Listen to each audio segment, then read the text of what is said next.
So hi மக்கா, எல்லோரும் எப்படி இருக்கீங்க? நல்லா இருக்கீங்களா? ஸோ உடம்பு சரியில்லை கொஞ்சம், அதனால் கார்டன் பக்கமே போக முடியல. ஸோ இந்த ட்ரே வந்து வாங்கியிருந்தேங்க, முன்னாடி இருக்கிற இந்த ஸ்டெப்ஸில் வச்சிருக்க பாட்டுக்காக வாங்கியிருந்தேன்.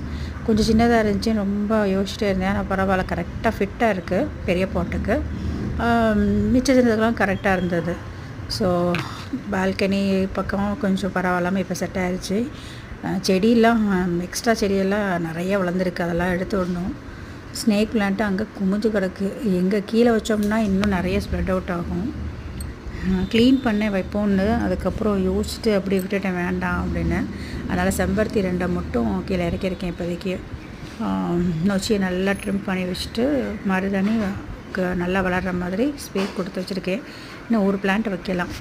பக்கத்து வீட்டில் மாங்காய் மரம் பார்த்திங்களா, நிறைய மாங்காய் அப்படியே குமிஞ்சு கிடக்கும். ஸோ டிசம்பருக்குள்ளே 5 வெரைட்டி வாங்கினேங்க. கிட்டத்தட்ட 1 வருஷம் கழிச்சு இன்றைக்கி தான் பூத்துருக்கு. ஃபஸ்ட்டு பூவு double colour violet and white, அப்புறம் ஆல்மண்டு, இதுவும் கிட்டத்தட்ட வாங்கினப்போ பூத்ததுங்க. அதுக்கப்புறம் இப்போ தான் பூக்குது. அது பாட் வளர்ந்துக்கிட்டே போய் வளைஞ்சி நிற்கிது. சரி, என் டெரஸ் கார்டன் பார்த்திங்களா, அப்படியே புதர் மாதிரி கிடக்கு.